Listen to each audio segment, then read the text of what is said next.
Hi hello ನಮಸ್ಕಾರ. ನಾನು ಇವತ್ತು ಸ್ಕೂಲ್ಗೆ ಹೋಗೋ ಮಕ್ಕಳಿಗೆ 5-10 ನಿಮಿಷದಲ್ಲಿ ಶಾವಿಗೆ ಉಪ್ಪಿಟ್ಟು ಮಾಡೋದು ಹೇಗೆ ಅಂತ ತೋರಿಸ್ಕೊಡ್ತೀನಿ. ಬನ್ನಿ ಇವಾಗ ಸ್ಟಾರ್ಟ್ ಮಾಡೋಣ ಹೇಗೆ ಮಾಡೋದು ಅಂತ. ಮೊದಲಿಗೆ ಶಾವಿಗೆ ರವೆ ತಗೊಂಡು ಕ್ಲೀನ್ ಮಾಡ್ಕೊತಾ ಇದ್ದೀನಿ. ಕ್ಲೀನ್ ಮಾಡಿಕೊಂಡು ಚೆನ್ನಾಗಿದೆ ಇಲ್ಲ ಅಂತ ಟೆಸ್ಟ್ ಮಾಡ್ತಾಯಿದ್ದೀನಿ. ಮೊದಲು ಒಂದು ಈರುಳ್ಳಿ ತಗೊಂಡಿದ್ದೀನಿ. ನಂತರ ಹಸಿರು ಮೆಣಸಿನ್ಕಾಯಿ ಎಷ್ಟು ಬೇಕೋ ಅಷ್ಟು ತಗೊಂಡಿದ್ದೀನಿ. ನಿಮ್ಗೆ ಎಷ್ಟು ಬೇಕೋ ಅಷ್ಟು ತಗೊಳ್ಳಿ.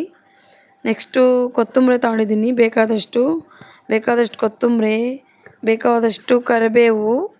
ಹಸಿ ಕರಿಬೇವು ಇದ್ದರೆ ಇನ್ನೂ ಚೆನ್ನಾಗಿ ಟೇಸ್ಟ್ ಬರುತ್ತೆ ಅಂತ ತಗೊಬಂದಿದ್ದೀನಿ. ಇವಾಗ ಒಂದು ಟಮಟೆ ಹಣ್ಣು ಇವಾಗೆಲ್ಲ ಹಚ್ಕೊಂಡು ಒಂದು ಪ್ಲೇಟಿಗೆ ಇಟ್ಕೊಂಡಿದ್ದೀನಿ. ಟಮಟೆ ಹಣ್ಣು, ಈರುಳ್ಳಿ, ಕೊತ್ತಂಬರಿ, ಹಸಿರು ಮೆಣಸಿನ್ಕಾಯಿ, ಕರಿಬೇವು ಎಲ್ಲ ಕಟ್ ಮಾಡಿ ಇಟ್ಕೊಂಡಿದ್ದೀನಿ. ಇವಾಗ ಗ್ಯಾಸ್ ಮೇಲೆ ಬಾಣಲಿ ಇಕ್ಕಿ ಶಾವಿಗೆ ರವೆನ ಹುರ್ಕೊತಾ ಇದ್ದೀನಿ. ಲೋ ಫ್ಲೇಮಿಗೆ ಇಟ್ಟಿದ್ದೀನಿ. ಅದು ಜೋರಾಗಿಟ್ಟರೆ ಗ್ಯಾಸು ಎಲ್ಲ ಬ್ಲ್ಯಾಕ್ ಆಗಿಬಿಡುತ್ತೆ ಶಾವಿಗೆ ಎಲ್ಲ. ಅದಕ್ಕಾಗಿ ಲೋ ಫ್ಲೇಮ್ ಮಾಡಿ ಹುರ್ಕೊತಾ ಇದ್ದೀನಿ. ನೋಡಿ ಎಷ್ಟು ಲೋ ಫ್ಲೇಮಲ್ಲಿ ಹುರ್ಕೊತಾ ಇರೋದು ಕಾಣಿಸ್ತಿದೆಯಾ? ಎಷ್ಟು ಚೆನ್ನಾಗಿ ಬಂದಿದೆ. ಬ್ರೌನ್ ಕಲರ್ ಆಗೋವರೆಗೂ ಸ್ವಲ್ಪ ಲೈಟಾಗಿ ಬ್ರೌನ್ ಕಲರ್ ಆಗಬೇಕು ಅಷ್ಟೇ. ಇವಾಗ ಸೈಡಿಗೆ ಇಟ್ಕೊಂಡು ಬಾಣಲಿ ಇಟ್ಕೊಂಡು ಅದರಲ್ಲಿ ಎಣ್ಣೆ ಹಾಕ್ಕೊತಾ ಇದ್ದೀನಿ. ಸಾಸಿವೆ ಚಟಪಟ ಅನ್ನಬೇಕು. ಇವಾಗ ಚಟಪಟ ಅಂದ ತಕ್ಷಣ ಈರುಳ್ಳಿ, ಟಮಟೆ ಹಣ್ಣು, ಹಸಿರು ಮೆಣಸಿನ್ಕಾಯಿ, ಕೊತ್ತಂಬರಿ ಎಲ್ಲ ಬಾಣಲಿಗೆ ಹಾಕ್ತಾಯಿದ್ದೀನಿ. ಹಾಕ್ಕೊಂಡು ಎಲ್ಲ ಮಿಕ್ಸ್ ಮಾಡ್ತಾ ಇದ್ದೀನಿ. ಸ್ವಲ್ಪ ಡ್ರೈ ಆಗ್ತಿರಬೇಕು. ಅದು ಸ್ವಲ್ಪ ಬೇಗ ಡ್ರೈ ಆಗಬೇಕಂದ್ರೆ ಟಮಟೆ ಹಣ್ಣು, ಈರುಳ್ಳಿ ಅದ್ರ ಜೊತೆಗೆ ಒಂದು ಸ್ವಲ್ಪ ಸಣ್ಣ ಉಪ್ಪು ಹಾಕಬೇಕು. ಉಪ್ಪು ಹಾಕ್ಕೊಂಡು ಮಿಕ್ಸ್ ಮಾಡ್ತಾ ಇದ್ದೀನಿ. ಚೆನ್ನಾಗಿ ಡ್ರೈ ಆಗಬೇಕು. ಹಸಿ ವಾಸನೆ ಎಲ್ಲ ಹೋಗಬೇಕು.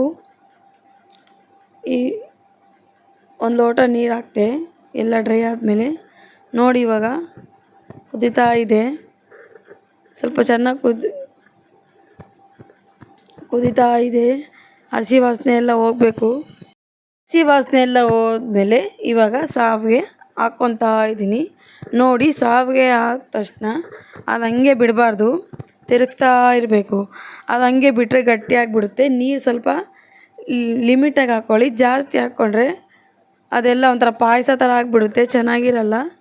ಸ್ವಲ್ಪ ನೋಡಿ ಹಾಕ್ಕೊಳ್ಳಿ. ನೀರು ಜಾಸ್ತಿ ಹಾಕ್ಕೊಂಡ್ರೆ ಪಾಯಸ ಥರ ಆಗುತ್ತೆ. ಸ್ವಲ್ಪ ಹಾಕ್ಕೊಂಡ್ರೆ ಈ ಥರ ಉದುರು ಆಗಿರುತ್ತೆ. ನೋಡಿ ಇವಾಗ ಎಷ್ಟು ಚೆನ್ನಾಗಿ ಬಂದಿದೆ. ಮಕ್ಕಳಿಗೆ ಬೇಗ ಆಗುವಂತಹ 5-10 ನಿಮಿಷದಲ್ಲಿ ಶಾವಿಗೆ ಉಪ್ಪಿಟ್ಟು ರೆಡಿ. ನೀವು ಮನೆಯಲ್ಲಿ ಒಂದು ಸರಿ ಟ್ರೈ ಮಾಡಿ. ಬಾಯ್. ಹಾಗೆ ನನ್ನ ಚಾನಲನ್ನು ಸಬ್ಸ್ಕ್ರೈಬ್ ಮಾಡಿ. Thank you. ಮರಿಬೇಡಿ.